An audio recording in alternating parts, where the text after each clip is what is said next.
I usually play a little game where I say, if anybody can recognize that keyboard, I'll give you a free laptop.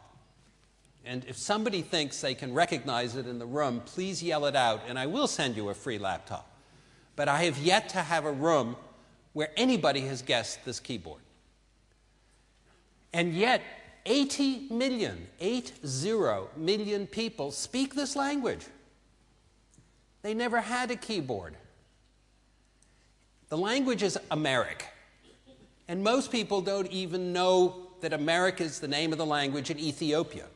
Now, I'm not trying to play games. I'm not trying to say, well, look, I know it and you don't. What I'm trying to say is that suddenly you have 80 million people who have not been served at all because there's no market. And that's a very, very important difference. So I'm going to just tell you a little bit about how we've gotten it out, show you the next laptop, and then a few stories about countries. You have to stop me if I'm going on too long. Originally, and this is 3 years ago, once we realized we could do it, I went to 6 countries, those 6 countries, and said, look, if each of you do 1 million laptops for your children, that will be 6 million laptops, and that'll get the whole thing going. It'll be like a trigger, start a supply chain production, and so on and so forth. It's all nonprofit, and the scale is very important. And I spent 2 years traveling between those countries, and in each case, the head of state agreed. Now, what does agree mean? Agree means that Gaddafi is hugging Nicolas in his tent saying, I will do 1.2 million laptops. It gets onto the front page of the New York Times, there's commitments, there are memorandums of understanding. Or in the case of Brazil, Brazil was one of our first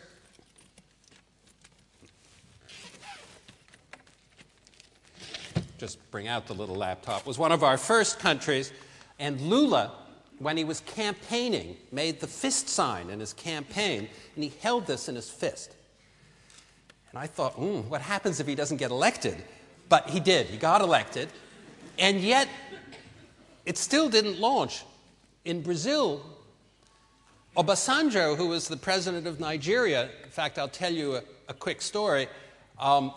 After Tunis, I went to Nigeria. I didn't know Obasanjo at the time, and he had a meeting in what is called the Villa. The Villa is like his White House or whatever, Downing Street, Élysée. I mean, it's his residence. And it was a big room with a long rectangular table, and at one end, or one side, I should say, he had all of his ministers. And on the other side, it was just me alone. I don't travel with an entourage. And then he was not in the room. Then he enters the room. He always wears blue flowing robes, or robes at least. They were blue that day. Comes into the room. Everybody stands up. Everybody sits down. He's a very impressive man. And remember, I've never met him. And he points his finger at me. And he says, Professor Negroponte, I have one word for your project. Everybody's waiting for the word, and he says, enchanting. I could have melted. We were at the beginning of the project, and that kind of encouragement was so important. When I went back and told people working on the project, it was motivating, it was enchanting itself. So I went back to him I went back to Nigeria about 10 months later, and I went to see him. And I said, President Obasanjo, I'm only here to thank you.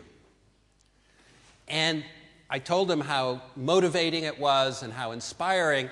And I said, to express my thanks, we will make our laptop your national colors. So these is the colors of the Nigerian flag. Now, thank goodness the Nigerian colors were not brown and maroon, okay? But I knew that going into the meeting, and that's how the color happened. I don't often tell that story. But a little over a year ago, it was clear to me that those 6 countries, much as I loved them and they were the right ones to get started, weren't going to go forward because they were also markets. And so as we were doing this, the commercial forces entered and in some cases actually overtly challenged and changed. So we went a different direction in two ways. One is we went to countries that were pulling on us. And so this is a messy slide, but Uruguay and Peru were very important. In Uruguay, the president of Uruguay declared that he would do every child in Uruguay in less than 2 years, and that when he left his presidency, which is in 10 months from now, he wanted to be remembered for two things. One was 1 laptop per child, and the other, which is quite amazing, is that he wants Uruguay to be a no-smoking country. And he's succeeding. It will be a no-smoking country, and there will be 1 laptop per child. The president of Peru, a much bigger country, over 2 million students, started the same thing.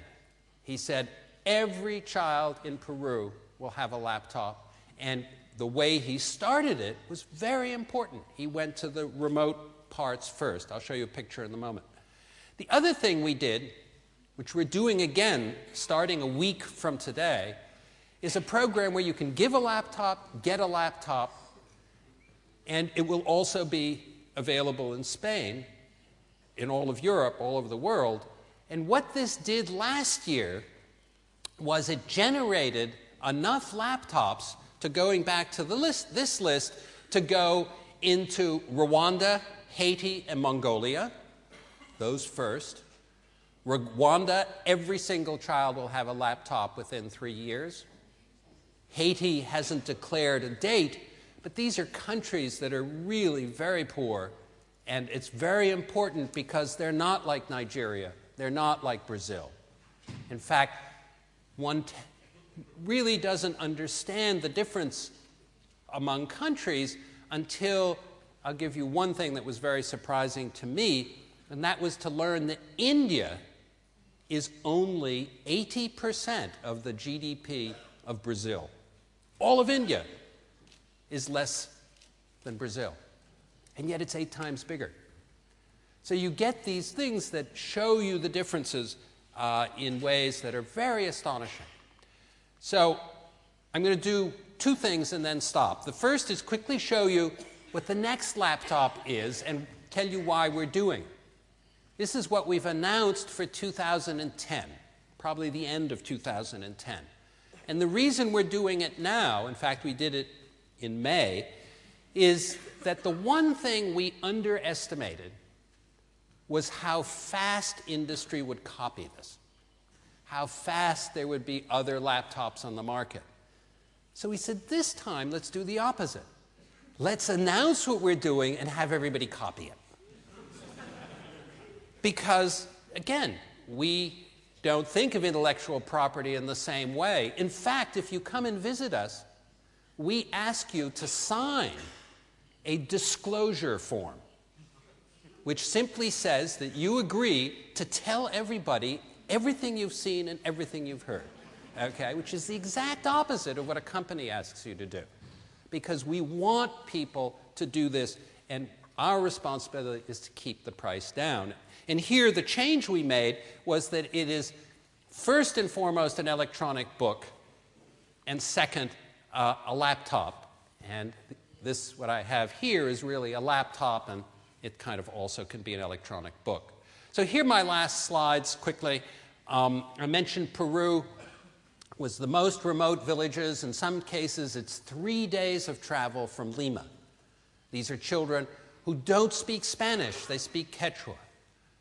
And it's very important to go to those regions. This is in Cambodia, same school I showed you in the beginning. These kids are professionals in the sense that they've been around laptops for a long time, but they're very important. Khmer, their local language, didn't have a keyboard.